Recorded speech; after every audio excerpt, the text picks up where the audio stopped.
the Three of Cups. Today we are going to be talking about the symbolism of this fabulous celebratory card. We're going to be talking about the symbolism of the images on the card that Pamela Coleman-Smith has drawn, the color, what all of this means. We're going to look at the numerology, the astrology, the Kabbalah. We're going to look at tarot timing.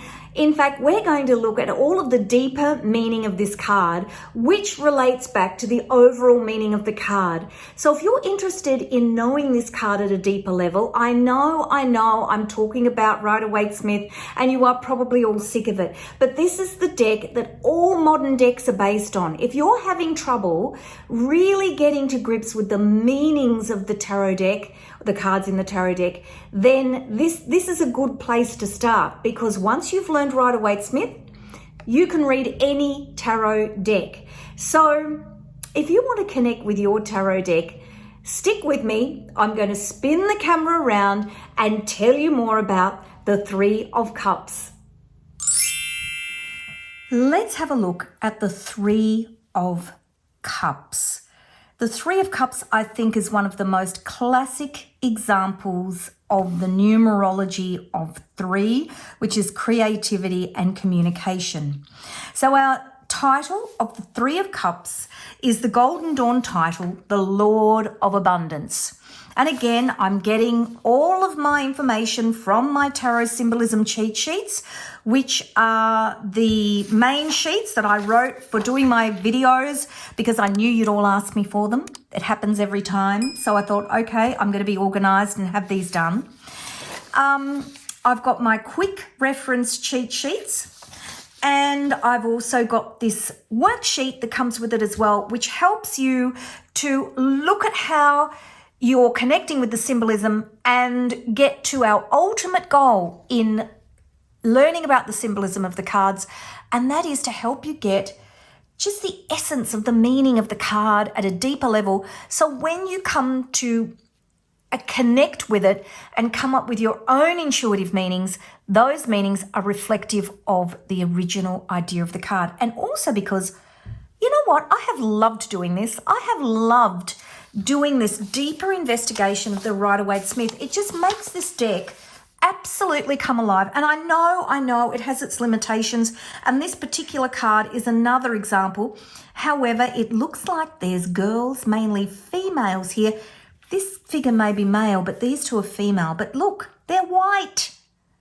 It's a bit of a limitation of the deck.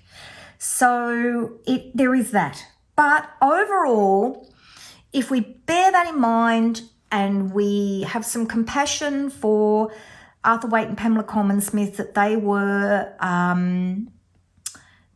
impacted by the time that they came from and the norms of that time. Not that it excuses it, but it explains it. I still believe, learning all about this deck, you can go into an art gallery. You can go anywhere. I went for a walk with a local meetup, and there was a mural on the side of a house. And they were all standing there going, oh, we don't know what it means. And I just went with all the basic symbolism and explained what it meant. And they were like, oh, wow. And I thought, and as I said to them, I teach tarot, and I teach tarot not top down, bottom up. I teach the fundamental stuff that a lot of tarot teachers won't dip into because, well, it takes time to learn it. It takes time. Not that I memorize it, because I have heaps of cheat sheets, but it does take time to do the super sleuth work that it takes to actually go through and find all of this stuff and know it. Because what I find happens is you might look at a card and think, what does it mean? And when you look in a book about symbolism, if it's too hard, they'll just ignore it. So, well, we don't know what that means, so we won't talk about it. And because it's not, the study of the tarot is an esoteric study, and it's not something that's really taught at university and that sort of thing. People do master's degrees in and doctorates in the tarot, but I think it's more because they've done a history degree or an arts degree or something like that, and then they decide to take do the tarot as their main topic. There isn't really a spot where all the information is that gets taught, if I kind of explain it like that. And so it can be really frustrating when you can't find things. You look at the magician and the symbols on the side of the magician's table is a classic example of that. And if you go through my videos, the second video in the Symbolism series is on the magician, and it was really painful finding out the symbolism for that card. So I do hope you're enjoying this series, because I'm really enjoying making it and verbalizing it. I'm finding when you're learning, if you can access the different types of ways that you learn, whether it's doing it, speaking it, watching it, listening to it. And for me, I'm a real doer, but you might be a person that learns visually. If you access all the 3 different ways of learning, you'll find that it will just absorb like osmosis. And you don't have to memorize it. But my goodness, if little bits about the card just stick with you, it can be so helpful when you're reading and so helpful when you're trying to remember the meaning of the card to connect with it. All right. So 3 of Cups. Let's have a little look at the other 3s. Now, these are interesting. 3 in numerology is creativity and communication. And this is a beautiful example of that because they're celebrating, aren't they? So we all know when we celebrate, we go in, we can often go into our creativity. We certainly express ourselves. We communicate with one another. This is a beautiful example of that. Here, we're looking at all we've achieved, and we're reflecting in a positive light about how we've been out in the world in the past and where we're going. And there's 3 wands, and as you can see, there's the conscious wand, and then there's the unconscious wand, and then there's the wand over here of the things that maybe we haven't even thought about. I love this card. At first I used to get confused with this card with the 2 of Wands, but the more I look at it, the more I love it. And that again is the only card where the figure is fully with their back to, with their facing fully towards into the distance. Even this one, you can see the person's got their back to us, but you can still see part of their face. And this one, fully looking away out into the distance. 3 of Swords. And you think, my goodness, how is that creativity and communication? But it is representing grief. The 3 swords pierce the heart, and 3 is so highly significant. Head, heart, and gut. Mind, body, spirit. It's a very significant number, and it's actually representing total devastation. And then how do you face that? How do you express it? How do you communicate that to others? So that is your 3 of Swords. And again, this one I've already done. We're doing 3 of Cups. I haven't at this point done my video on 3 of Cups yet, but for those of you watching live, like almost live as I'm putting these up. But if you found me sort of, in your travels around the web and I've finished this series and I've moved on to the next one, you will find the link to that card in the description box, and I'll try to remember also to put it into the first comments for those of you who struggle to find the description box, and it will take you to the 3 of Swords because I'm doing separate videos on each one. And of course, the 3 of Pentacles is about working together. I always think of this card as meaning it takes an army. You can't do things on your own. You need someone to help you, and you need to ask for advice. So this is about how you communicate your ideas, things you want to do, and how you ask for the help that you need. So that's your Three of Pentacles. So this is three. Oh, before we put these away, let's have a look at 3 in the Major Arcana. And of course, our beautiful card that represents feminine energy is the Empress, card number 3. Then we have the Hanged Man. He's taking time out to look at life from a different perspective so that he can embrace his creativity and take it out into the world and communicate with others, because of course he's not going to stay there forever.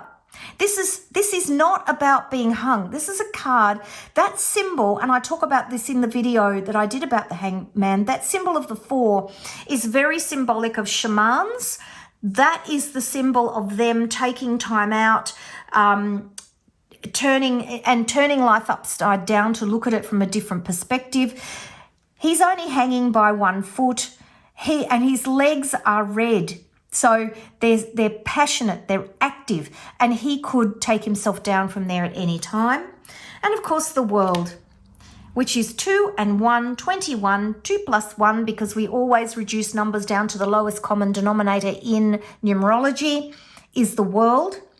And the World card is symbolizing everything that you've learned as you've traveled through the Major Arcana. And here she is spinning her batons and bringing the 4 elements together so that she actually creates this beautiful synthesis of everything she's learned so she can take it out into the world. Okay, so that's 3.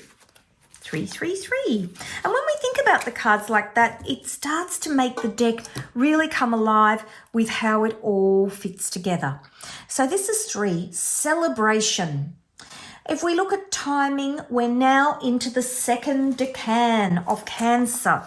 So if we look down here, we're into the next quadrant of the astrological wheel, and we're sitting here in the 2nd decan of Cancer. And decans, of course, are the 30-degree segments that break up each astrological sign to give more nuance to the meaning of the sign. So that's 3. Timing, if you're thinking about timing, July 2 to 11, Mercury in Cancer. So we're looking at Mercury is a planet about your connection with others, and Mercury is a planet of communication, and it enhances your communication with Cancer. So it's about a deep intuitive connection where you're expressing goals and dreams, where everything's in alignment, and you celebrate that alignment of your creativity with others. Again, traditional timing is summer for cups, element water. So again, we're in our emotion of creativity and communication with those we love. Kabbalah 4-3 is Binah. So we are now on this side of the Tree of Life, and we're at understanding. So we're looking at feminine energy, hence the women dancing. Intuitive understanding, contemplation, and deep spiritual energy. Deep knowing that is organically present. So you're here and you're in a togetherness with the other people surrounding you. And if we think about the Seraphot as emanating the conscious and unconscious energies of the universal energy or God or whatever you want to talk about, we're looking at a very deep, creative, connective, communicative energy that's being emanated by this card of 3. Golden Dawn title, the Lord of Abundance. So this is about celebrating your abundance whereas Three of Swords perhaps is about reflecting on where emotionally you might be a bit bereft.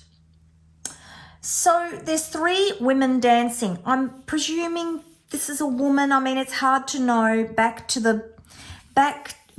us, but you know, we can make an assumption. It's a dance of spiritual power, of emotion. Women dancing represents feminine power and the celebration of life. Red, beige and white clothing that we can see here. Red represents the soul or our deeper passion.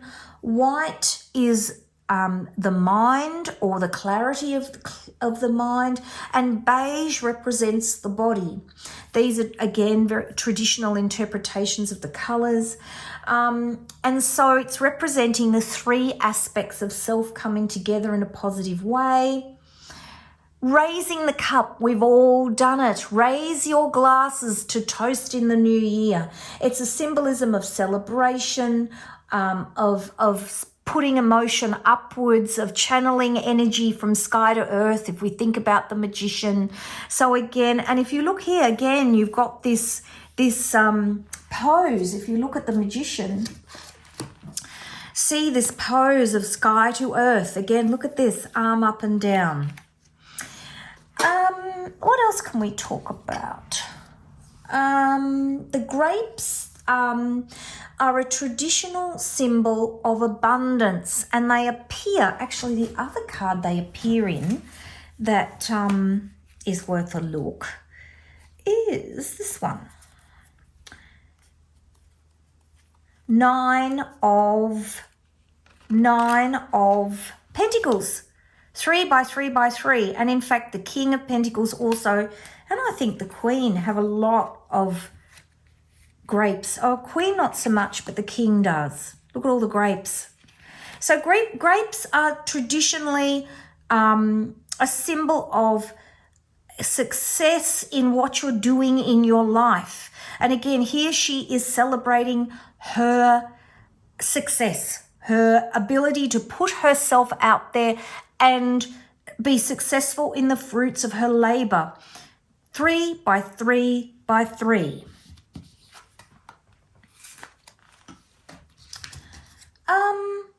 What have I written here? Meaning. The Three of Cups is about sharing the good things in life with the people you love. Experience the connection of togetherness. So I think that's all I've got to tell you about Three of Cups. Gorgeous card. Absolutely gorgeous card. Very happy, very joyous card about celebrating your capacity to be successful in life. So if you've loved my description and you've enjoyed learning about the symbolism in the card, please give me a like, subscribe and hit that notifications bell. And of course, don't forget to sign up for my newsletter. Have a look down in the description box. I'm always putting new goodies into the description box for you to be part of my community and learn the tarot. So I will see you in the next video. Take care, everybody, and bye-bye.